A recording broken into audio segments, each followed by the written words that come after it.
What is up, you guys? Welcome back to another week of the Flyin podcast. I'm your host, Matthew Mitchell, back with my co-host, Stephen Maslij. Say what's up. What's up, Matthew? We are back to you guys with another episode of the Flyin podcast, with the Eagles coming out with a win over the Rams in one of the greatest regular season games we've probably had the grace to watch in our Eagles history. It was an incredible game from start to finish. The Eagles ended up pulling it out 33-26. It was 27 to 7 going into the fourth quarter.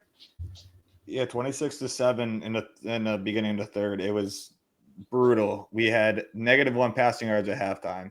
It was ridiculously bad first half, and the Eagles decided to turn it around, and we ended up not only winning the game, but like the block field goal was the most insane thing. I expected a loss. I don't know how you were feeling in the block field goal, but I was like, all right, let's build on this next week. Like, they deserve this win. And then Jordan Davis again and Jalen Carter just as a tandem, just how are you going to line up in front of those two and act like you're going to stop them? Like, it's ridiculous.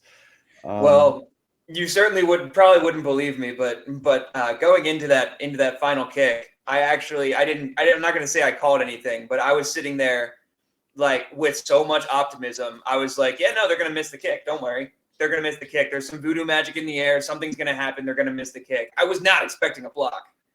But when it happened, it was one of the wildest moments I've felt watching an Eagles game in the regular season. It was incredible.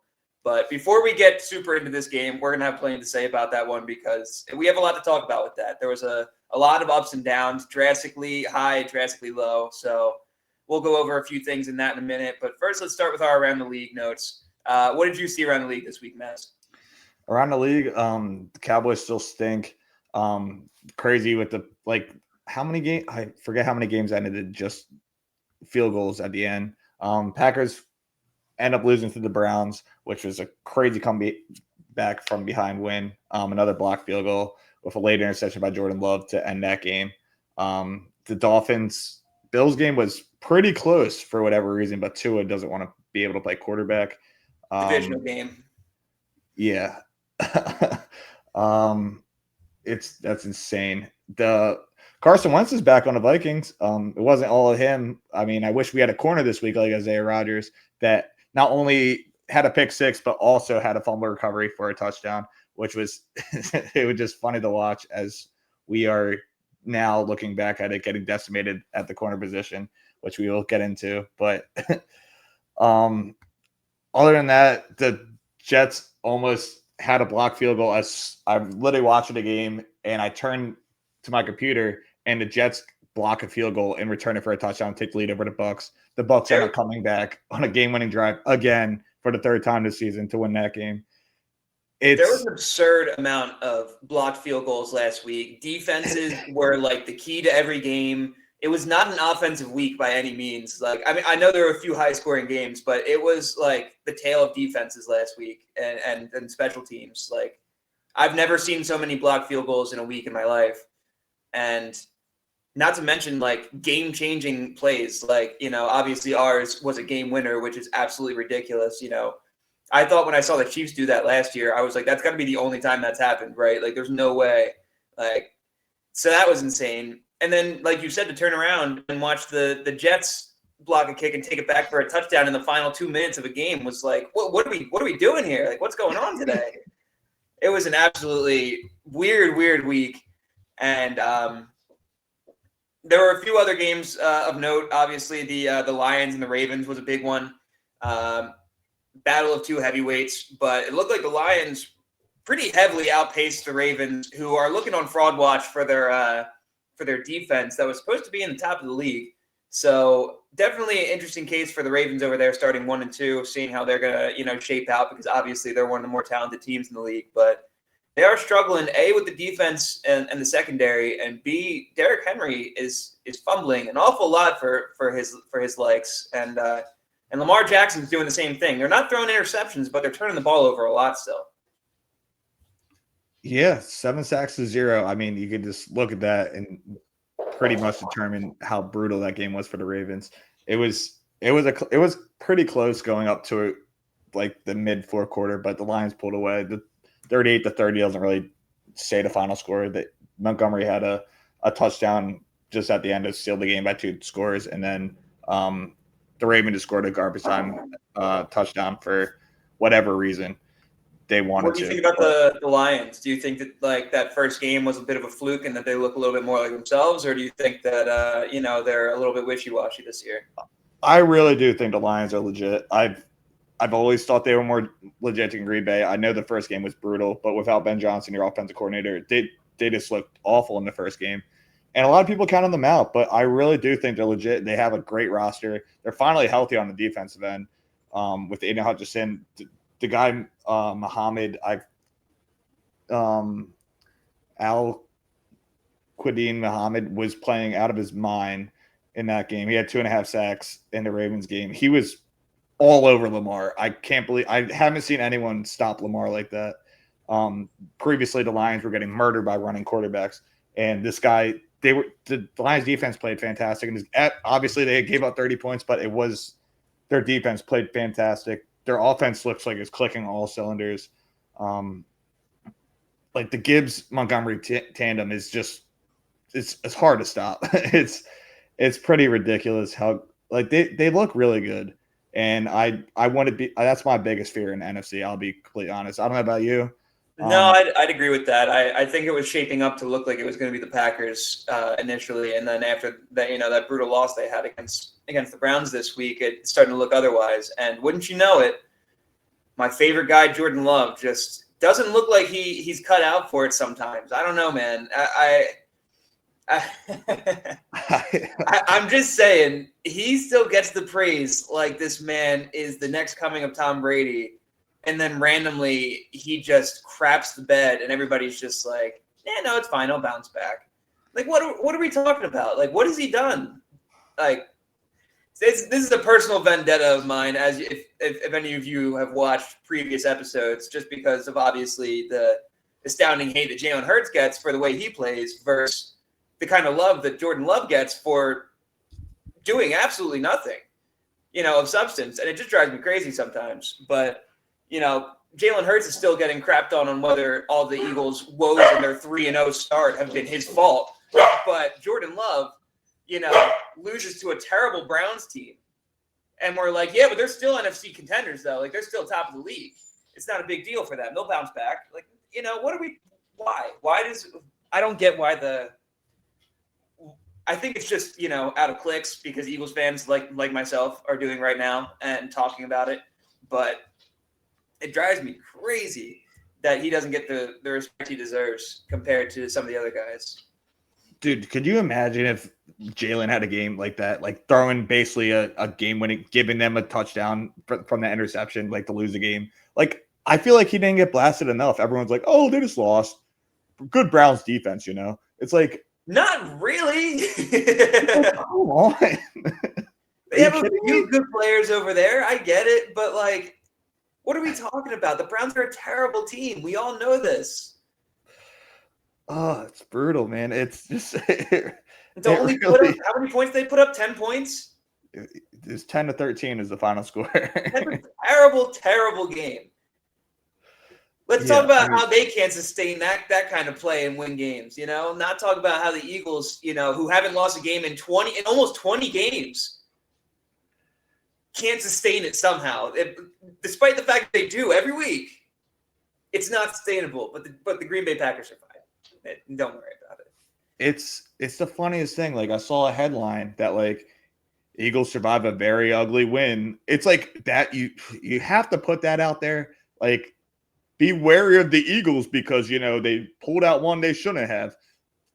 Come on, I understand. We're gonna get into the game, but like, it's just like you look around the league and like Baker winning every game, winning drive, and like obviously a lot of like the Chiefs are 1-2, the Ravens are 1-2. That's gonna be a great game this week. Like Mac Jones, Niners are 3-0. Like it's just so annoying that like as a team like the Eagles being 3-0 going into a game that we're playing the Bucs, another 3-0 team that we're just like, I don't know if the Eagles are legit. That's your question? Them and the Bills are the only two teams that have lived up to the expectations that they're supposed to in that like upper echelon of teams. And I mean, I guess you could say that the Lions sort of have, but they obviously got off to that shaky start in the beginning. But, aside from that, we've seen every team make some pretty crappy mistakes because it's early in the season. Like, everybody forgets that it's still the first 3 weeks of the season. Of course we're going to see crappy mistakes. Everybody's still getting used to it. Everybody's still getting their feet under them. So it does take time. And to be completely honest, with the Eagles, with the way the Eagles have played through 3 weeks, they're doing better than I expected them to do. So that's a great sign, if you ask me, because they're only, to me, I only see them going up from here, including what I've seen from them just week to week so far. I wouldn't say that week 2 was an improvement off of week 1, but obviously week 3 started kind of the same way, and then went light years up. And I think that was kind of a catalyst moment that can show the team what needs to be done to win games, not like, you know what, just because we're getting into it, let's just jump right into this game, start talking about this Rams game, because I do think that the Eagles have a way of thinking like, oh, it's been winning games, so staying conservative, what's the risk? Why take a risk? That's their philosophy right now, is just don't take risks because we're talented enough that we don't need to. But I also don't know how you can see what happened in the second half of this game and then come back and say, yeah, we're still going to stay conservative and we think that's the best way to win football games. Because, I mean, clearly it's not. Like, no ifs, ands, or buts. The second you started throwing to A.J. Brown and Devontae Smith, the whole offense opened up. Saquon Barkley started getting more yards on his rushes.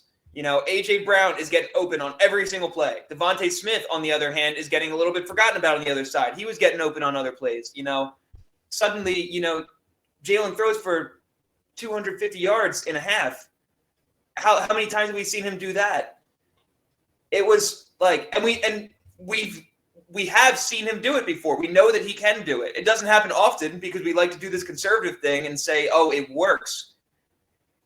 I feel like you're starting to get to the point where playing conservative is getting more risky than taking the risks. Like, you're pushing it too far. Like, the conservative play can only get you so far. And yes, it is astounding that we have gone 19 games now without losing playing this way.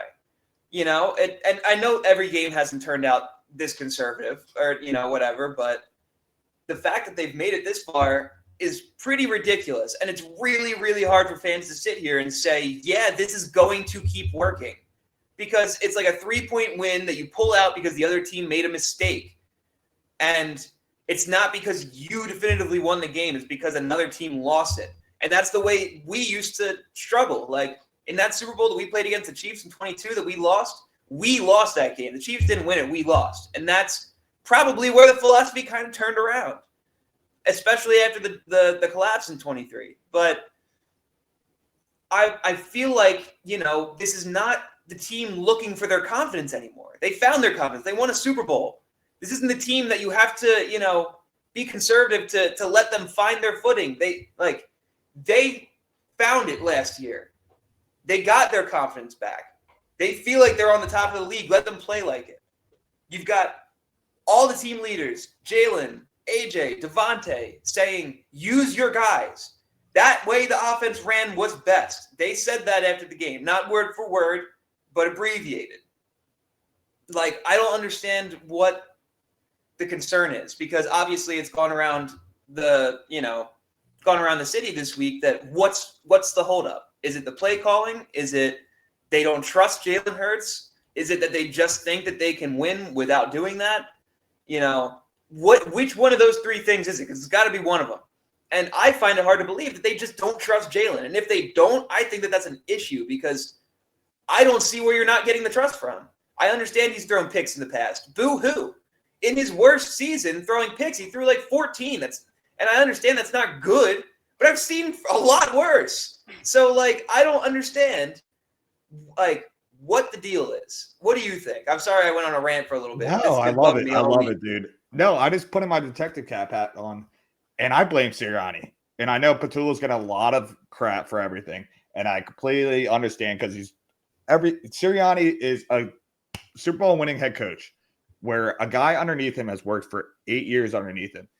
And he keeps going, oh, I don't have any say in the offense. I don't have any say in the offense. Petula, that's all on him. Dude, there's a whole mentality. Jalen Liddy came out and said, we are playing not to lose football, as you mentioned. Sirianni was asked about it. He responded, who said that? The Rams? In one of his first pressers on Monday. Petula has been a passing coordinator for almost the last 8 years of his life, essentially.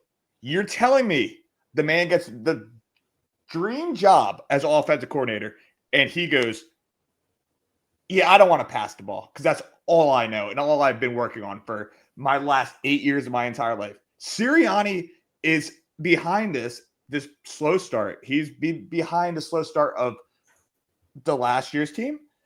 He's been behind the Steichen team. He's been behind all this because you can't tell me as a human being when you win a Super Bowl as a head coach that you don't have to feel some sort of power because you deserve to. And he doesn't have any say because he just keeps throwing all the blame on Petula, saying, "Oh, this is why we start." Like he doesn't say it personally, but we as fans we're like, "Kevin Petula, call better plays." Blah blah blah.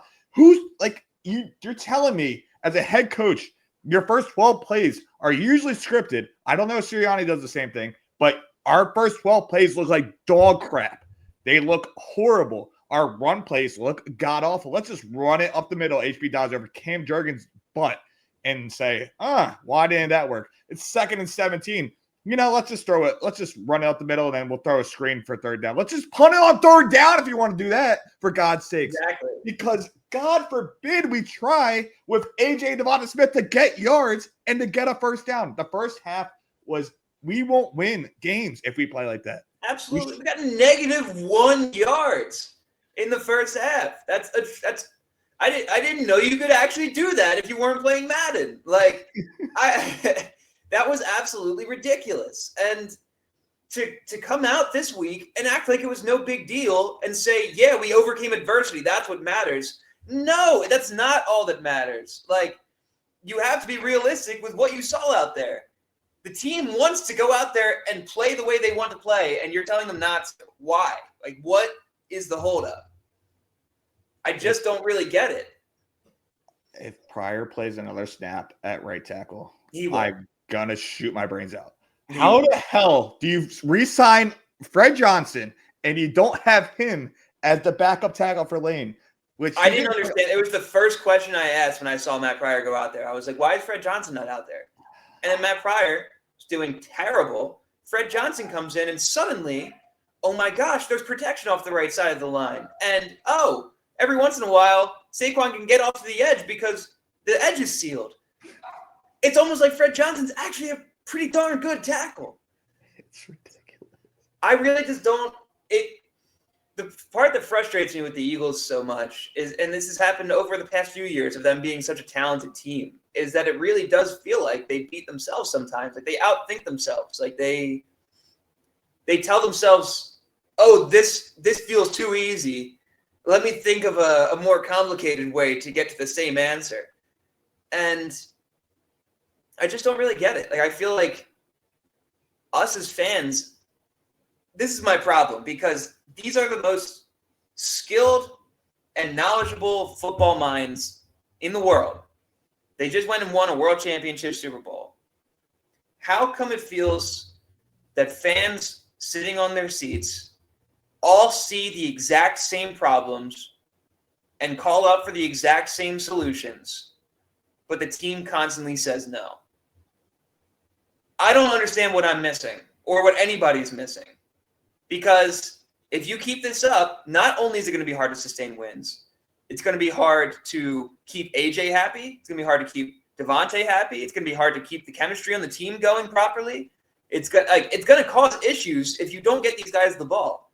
And I understand that's like, oh yeah, grow up. Like they're grown men. Like they have to, act like leaders and like you're winning. Like that's all that should matter. It's not all that matters. All right.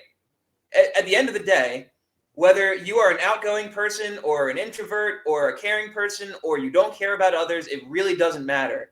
At the end of the day, you're taking care of your own life. And that's what matters to people. And these guys care about their individual stats and their individual accolades and their individual, how they look to the public. All these things matter to them. And if you let them get unhappy, you're going to start issues, not only with the locker room, but with the play. Like, we saw it last year when the locker room started to, spark a little bit, that the play started to go down. And these things all correlate together. Every single little thing matters. And I don't really think that what they've got going on right now is what's best for the team. No, I mean, it like you said, it all correlates. Why can't Saquon run the ball? Maybe because you stack 8 in the box and we don't pass the ball. So let's just keep running up the middle to the 8 in the box. You got, like, people don't realize, like, I feel like the coaching staff, like you explained that we had to, last year we sat outside of NovaCare and said, run the damn ball. Now we're like, pass the ball. It's really not a complicated, it opened up the run game. It exploits the defense in situations that they need to be exploited in. It's big. It's insane that this coaching staff makes it more complicated for themselves than it has to be. And we mentioned it. You mentioned it so many times on this podcast, saying how dominant this offense is and how many weapons we have, and we just refuse to use them in the correct ways, except in the second half of this game. It's brutal. And even the defense only let up a touchdown in the second half. But when you're giving the ball back in literally 5 minutes of not game time, literally time to sit down on the bench, and then you come back out and the offense is back out there, you have to trot back out. Oh, you think they're not gassed? It sucks. We can't run an offense like this. And if we come out like that, it sucks. It just there's also this little thing that we like to call momentum that really changes the outcome of games. And if you've got your offense walking out there, waddling out, getting maybe a yard, maybe minus 15, don't really know what you're going to get. And then you just they waddle back off and the defense comes back on every time. The defense is not feeling very motivated. You know what I mean? If you start scoring points, game starts getting close, suddenly the defense starts looking better too. Oh my gosh, crazy thought. Because everybody's more motivated to get this win now because everybody's on board and showing that they care. And you got to get to that point. You can't wait till halftime to get to that point every time. I don't understand why we have to let the other teams dictate what we're doing. We are the best team in the league.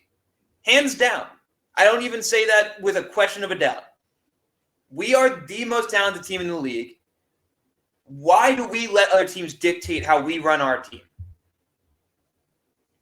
I just don't get it. And to be fair, we heard Jason Kelce talk about it on sports radio this week, saying that he thinks that the Philadelphia media, holds these teams accountable. And he thinks that it's one of Philadelphia media's strong suits is that not only do they hold people accountable, but sometimes it gets listened to in the building and people hear it and people understand what's going on and what the concerns are. And we are very proud and vocal, and we let people know when we have an issue. And I guarantee that they are hearing all this controversy in the locker room. And I feel like it's going to come to a boiling point that Nick Sirianni or Kevin Patullo or Jalen Hurts, whoever the hell it is, can't just keep, fumbling over. You got to take what's being given to you. And I think they'll have a hard time, just keep doing the same thing. I think they're going to have to listen to everybody eventually and be like, all right, fine, we'll start doing the thing. And which is basically how it felt last year with the running the ball, So and then once it starts working, it's almost like, oh my gosh, wow, you guys were right. Maybe we should do that. We'll keep doing that. How about we keep doing that? And wow, I look like a genius now. Look at me, I'm a genius. Yeah, I thought of all this. This was my idea. Yeah, I'm a really good coach. And don't get me wrong, this is me being frustrated. I do think Sirianni's a fantastic coach, but I truly don't understand what's going on behind closed doors to make this such a difficult decision all the time. That is my frustrating part. But I'll say that should be the last of our concerns over this Eagles team because they really did pull out a gutsy win. Let's say something positive about them before we move on to the Tampa Bay game. what was your favorite things about the game that you saw out of them? My favorite thing about the game was Jordan Davis. One player, one name. I understand, but Jordan Davis, he had a chase down stack on Stafford that was amazing to get a 4th down stop. I literally in our group chat said, "Great hustle." His stats only had 1 sack on there, but Jalen Carter blocking a field goal, him getting the game-winning field goal block. He played awesome. He played like we all wanted him to. Like you wanted to at the draft. He's in the best shape of his life, and it has to feel good for the man, changing his whole life around, losing the 40 whatever pounds, and like coming out here and having the best year of his career because he's been so just like the correlation between him changing his life and losing weight and doing this, and he's just playing great. He's playing awesome, and it makes me so happy for that guy. I'm giving Jordan Davis the player of the game, hands down. He was awesome. We talked about him a lot this year, but finally, like he has to feel like liberated for it. And I was very happy to see that from Jordan Davis. Absolutely. I mean, he's been having, he's had 3 of the best games of his entire career, hands down. And he's playing like he wants to earn that contract, like he came into the city with high expectations. And through however many years, 2 or 3, is this his 3rd year or 4th year? I believe it is his 4th. I want to say it's his 4th too, but I'm not sure. Yeah, it's 4th year. Through 3 years, he really didn't show a whole lot. And that was mostly because his size kept him off the field. And, when we drafted him, it was really hard to look at this guy and be like, how can you see this much size and this much athleticism and not think star caliber? And that's exactly why we drafted him. But his conditioning, kind of kept him off the field. He couldn't stay on the field the whole game, and he would slow down and he would lose production. And this year, like you said, to his credit, he got himself in great shape, lost 40 pounds. He looks incredible, and he's playing the best football of his life. And on top of that, the most important thing is he's playing the whole game. He's not coming out. He's not taking breaks. And he is looking electric. And this is going into a contract year, and he's going to get a massive contract too. It actually kind of throws the Eagles for a little bit of a loop now, because now you got to pay 2 guys what you were thinking you were probably only going to have to pay 1 guy. And this is going to be a tough situation for the Eagles to handle financially when they get there. Because if he keeps playing this way for the rest of the year, he's going to garnish a huge contract, like almost the same as Jalen Carter. I mean, do we want to give our gripes about Jalen Carter? I know we both have them.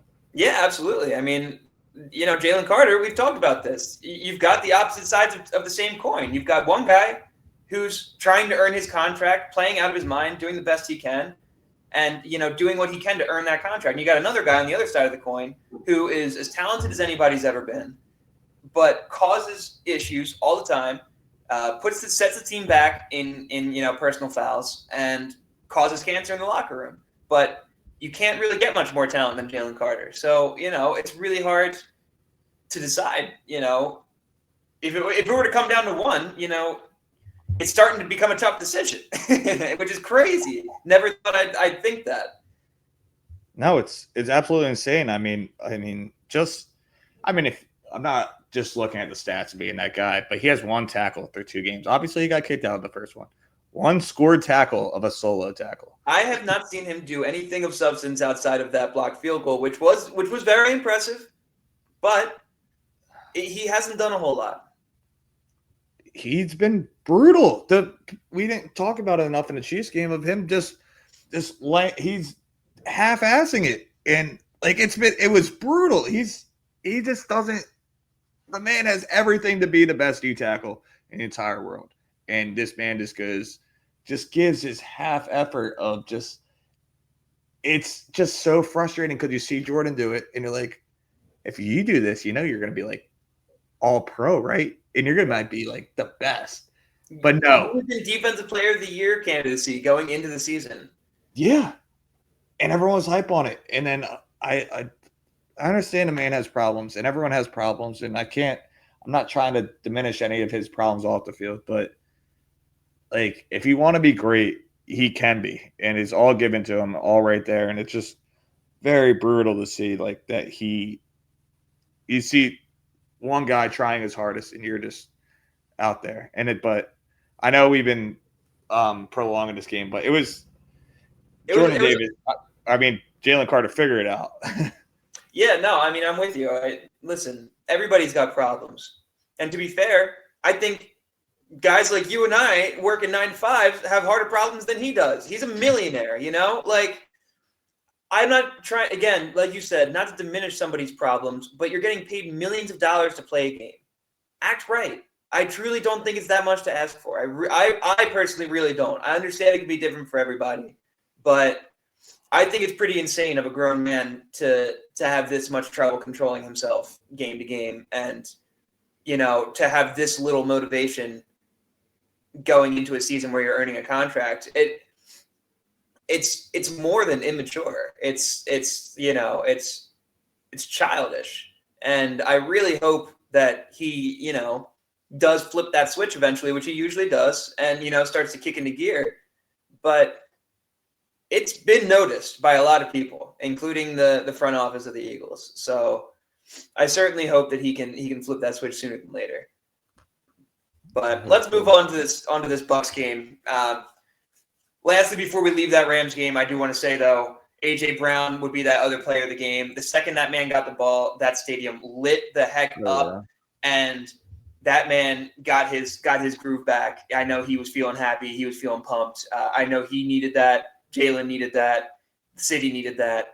Fantasy owners needed that. So I think it was huge to see him, get his feet under him again and feel back to himself. But again, moving on to the Bucs game. This is another tricky one because you're going against a team that's 3-0. You've seen the Bucs, drive down and get 3 game-winning drives in the final minutes of all 3 games. Baker has been playing fantastic. The wide receiver trio over there is doing a great job. I know Chris Godwin's been injured for the most part, but I think he's going to be back this game, right? I believe so. I was just about to mention that. Mike Evans will be out, though. Right. I forgot Mike Evans went out in return. But regardless, Emeka Egbuka has been, a standout rookie over there. He's, I don't want to say front runner for rookie of the year because you got quarterbacks in the race, but, I think he's been the most outstanding rookie so far. So it's definitely somebody to keep an eye on. And that defense has been doing a great job too. Not to mention, we've seen over the past few years of playing the Bucs that Todd Bowles, not that it's a crazy elaborate strategy, but has a way of, sending blitzes that tend to get to Jalen Hurts and, throw him off his game. So this is going to be a tough game going into this one. What do you think?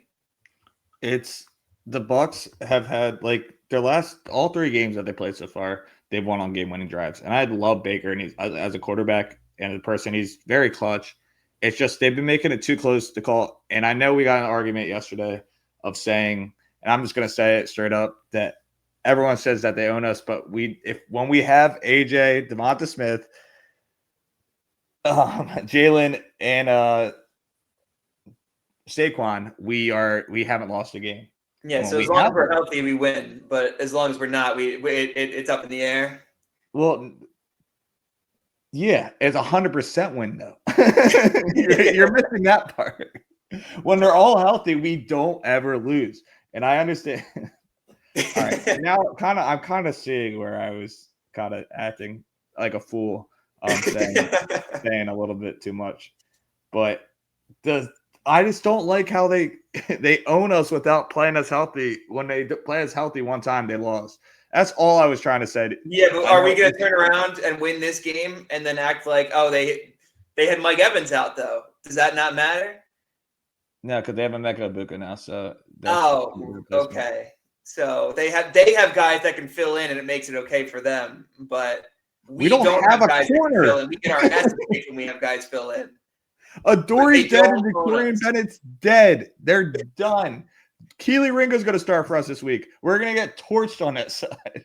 Listen, man, you know as well as anybody that the Philadelphia fan base has been holding out hope for Keely Ringo for a long time now. And obviously, when he came into these first couple preseason games, he looked pretty poor. I was a firm advocate that he was not ready. I will say that listening to Vic Fangio say that he feels like he's improved greatly from preseason to now, and him coming out in his interview and saying, yeah, I know it's not easy to talk about it. I just really want to show you guys. I feel like that's a good mentality to have as well. And I'm excited to see if he can have a chance to bounce back. I want to see him succeed. So I'm excited to see him out there getting his start this week. I truly hope that it's not going to be the liability that he can be, that we've seen him be potentially. But we've also seen him in good situations in real games. We saw him step in a few times last year and make some big plays. He's not a nobody. I just hope to see him become an every down kind of guy that can stay consistent. That's his thing, is consistency.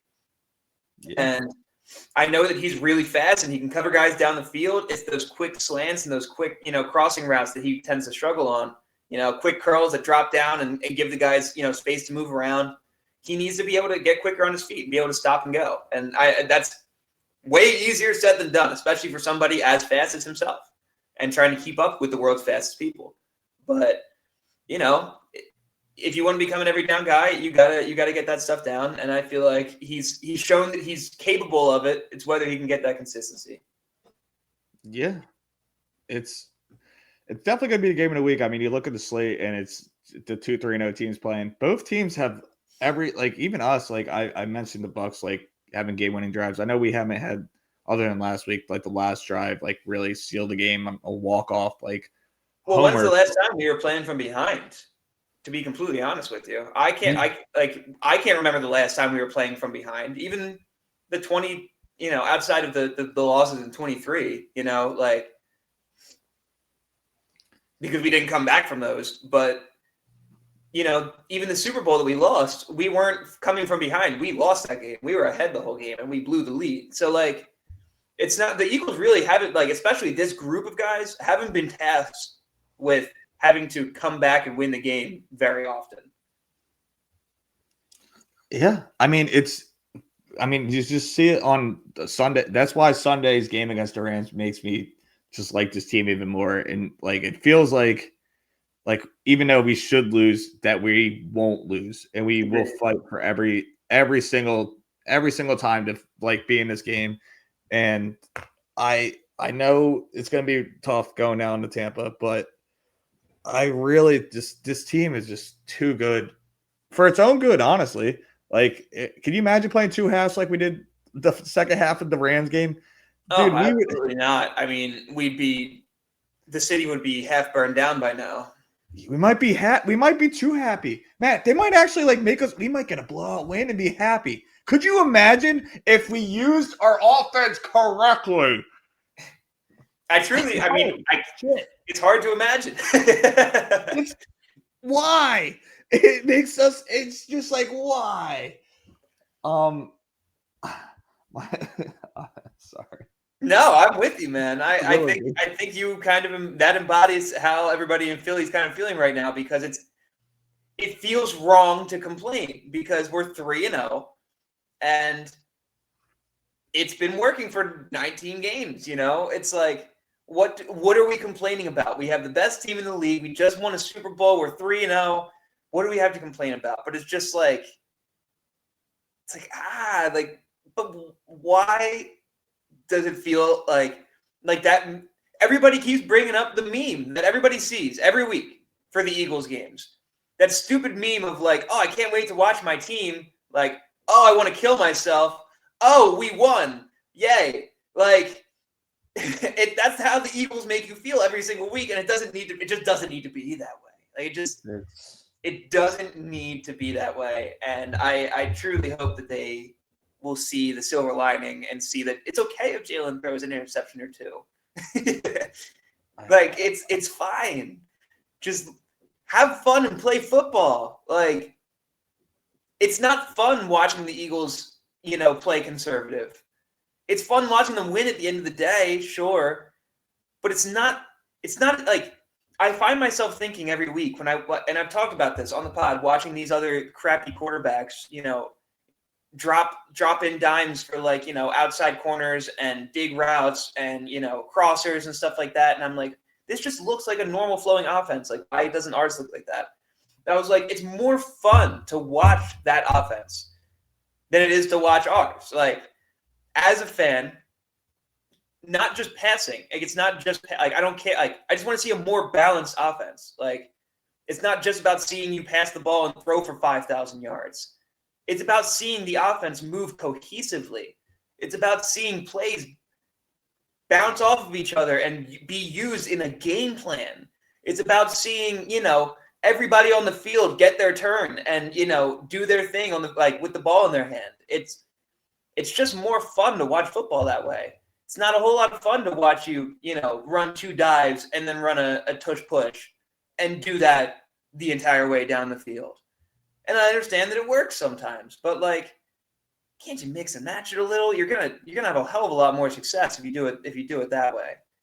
It's brutal, and I really do want to see Saquon 62, and I feel like we haven't really even talked about him at all. Because I don't think you need to, because you're not. I understand that he's not doing what he was doing last year, but he's doing still what a regular top running back would do under normal circumstances. And you got teams that decided this year we're going to stop Saquon, and they're stacking the box. And because we haven't been willing to throw the ball, not only can you just stack the box, but you can send everybody on a blitz. And what can we do about it? Because we're not willing to throw the ball properly. All you have to do is blitz every time. It'll stop the run and stop Jalen Hurts because of the way that we run our conservative offense. And that's why Todd Bowles has dominated us in the past, 3 games he's played against us, because that's all he does. He just blitzes away. And we stay too conservative to adjust to it. And I truly don't get it. And I just hope, like we've said all podcasts, that they're hearing everybody and that they're thinking about it and that they understand what kind of difference it would make if they just let loose a little bit. Did you see the report of the Florida D lineman that was overweight that they re-signed for this week in Villa Vea? Do you think there's any shot that they can stop the tush push? No. Well, I think that from what I understand, they didn't even elevate him from the practice squad. So I understand the thought process in there, and that they probably didn't even have that thought of bringing him up just for that reason. But Vita Vea is already a big guy himself. I don't think that you need the other guy next to him. I don't know if they can stop the tush push or not, but I don't think adding another big guy is going to do a whole lot. Maybe I'm wrong, though. We haven't seen that approach in terms of a guy that large next to another guy that large. But I don't think there's going to be – I don't even think you're going to see him, but I don't think that it would be that big of a difference. Yeah. Well, I mean, it's just fun. It is. It's fun to think about. It could be. I suppose it would be harder to get that push from behind with those guys just clogging it up. As long as they can stand their ground and stay put, it's hard. It would be pretty hard to push through those guys. That's for sure. Well, I mean, it just sucks that we're the only team that's can run this play, and that's why it should be banned, honestly. Because that's always been my argument against banning it. Is I understand the desire to ban it as a play, especially the pushing from behind. I could see why that feels unfair, but the fact that only we can run it and everybody else is allowed to do it and can't do it, now it feels like you're just punishing us, which is frustrating. Now, if you had 5 or 6 teams that also did it at an automatic pace, then I could understand a little bit more that it's becoming a little bit too unfair. It's becoming people are catching on, it's becoming too easy for everybody. Let's just take it out. But that's not the case. Only one team can do it. Everybody's allowed to do it and just can't do it properly. And that just feels like the fault of everybody else, which that's why it feels to me that it's unfair to ban the tush push. I don't hate the idea of banning the tush push. I hate the idea of banning the tush push for the wrong reason. I agree. I'm just looking at this Bucs defense. This Bucs defense is pretty good. I love Levante David. I love they got Hassan Reddick there, maybe a comeback game type guy. Jamel Dean has been playing really good for them at cornerback. I didn't know his name at all. I really thought he stunk, honestly. My past years of speaking on his name, but he played a fantastic game in his last game against the Jets, having obviously a pick 6, but he barely gets targeted because he's been playing really well. I didn't know who he was, but this defense for the Bucs has been kind of, as much as they've been winning games with their offense, having game-winning drives, their defense has been the ones keeping them in it. And I wouldn't say that the offense is winning them games. The offense is getting the game-winning drive, yes, Yeah. but they're scoring very low. Like, they're not scoring a lot of points throughout the game. And the defense is what's holding them up. I mean, take a touchdown out of every one of these games because that's what it was before they scored the game-winning drive. Exactly. They've been playing very tough games, and I love Baker, but like again, I hate to do this every single week, but like, how do you think this game's gonna go? Well, I mean, I do think that, you saw that Baker's a little bit banged up. They're missing Mike Evans. They've been struggling to score a lot of points on offense, and our defense has been doing pretty solid at keeping teams out of the end zone, which is great. So I'm going to say that we're going to win this game 28-13 because after what we saw from the offense last week, I'm deeply, deeply hoping we're going to see, at least a more fluent offense this week. Whether it's going to be fully conservative or fully not, I don't know. I don't want to go too far on the sides. I would imagine you're going to see a conservative offense with a little bit more passing than we saw the first 2 weeks. That's my guess.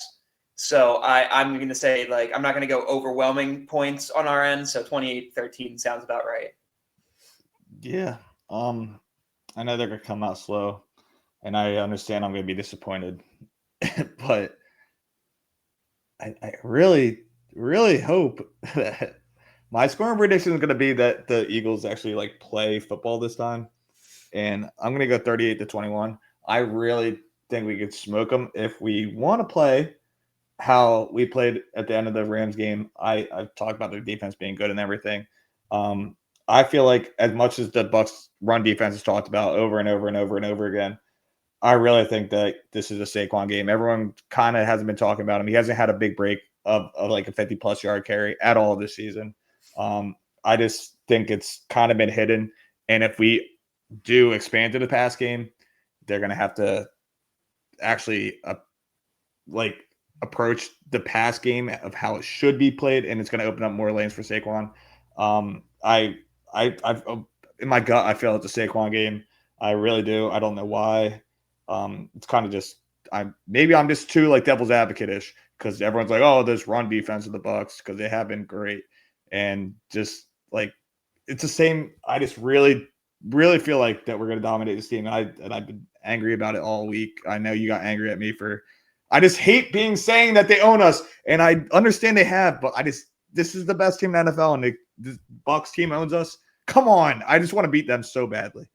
Sorry. I just think it's a reasonable concern from everybody because it's not like we just lost to this team a couple times. Every time we lost to them, we lost brutally.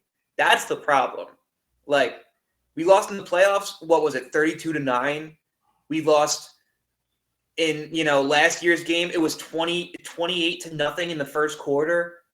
The last time before that, I think was I'm missing the time in there, but every time we've lost to them, it's been a bad loss. And that's why it feels like they own us. It's not like we're just going in there and losing the game by a field goal. We're going in there and getting our asses kicked from the kickoff to the final play of the game. That's why I feel like they own us right now. And I feel like it's fair to say that they own us right now. And I feel like I personally think that this is going to be the game that turns around because we are much better than they are. We always have been much better than they are. That's what makes it so frustrating and so scary because they shouldn't beat us. They never should have beat us. But for some reason, they do it, and they do it horribly. So, and on top of that, we really didn't mention that the weather is going to be a big factor in this game. It's going to have a real feel of 104 degrees. So, and a humid 104 degrees. So it's going to be a tough game. I think when conditions are like that, it's tough to say that it's going to be a super high scoring game. And believe me, I hope you're right because when the offense plays at their best, I think that they're capable of doing that. But I just get scared of weather a lot. Weather throws players off more than they think it does, and it's not like the players are sitting there thinking about it, but it's just it takes a toll on your body, and it does make a difference in your play. So I'm curious to see how much of a factor that will be. But yeah, I'm just excited. I know they went down a day earlier to deal with the weather and try to acclimate to it a little bit more. I feel like both teams just have to deal with hot weather, and understand they're more used to it per se. You don't deal with 103-degree heat just like better. It's kind of just what you adapt to. Absolutely, and, I get that. I mean, like my point is more so that 105 degrees for both teams is like it's still like Yeah. I'm gonna have a hard time seeing them not be sloppy. I feel that's fair. That's like I think it might turn out to be a bit of a sloppy game, but I suppose we will see. I hope that I'm wrong because I really love watching a well-oiled offense, but I scare that they might come out a little bit sluggish. Yeah. I mean, we'll see. I'm excited. I really do feel good about this team, but I think we're going 4-0, and I think we're going to keep building off of it. I think that this team, as we've said a million times, it's really hard to see them losing to anybody. So I have full faith in what they can do. So that being said, guys, thank you for coming in and listening to this episode. We appreciate you guys. If you did like what you heard, make sure you like the video. And if you like the content that we put out every week, make sure you subscribe. We come out with reviews and previews of every single game. So make sure you come back and check out everything we have to offer. So once again, thank you guys. We appreciate you much. We'll be back again next week reviewing the Bucs game and talking about who do we have next week? We have the Broncos. So it'll be another fun week. Playing some young guns next week. So we'll see how that goes. But for now, stay tuned. Hopefully we can come back to you with a big Bucs win. And go Birds. Enjoy your weekend. We will see you guys soon. Let's go Birds, baby.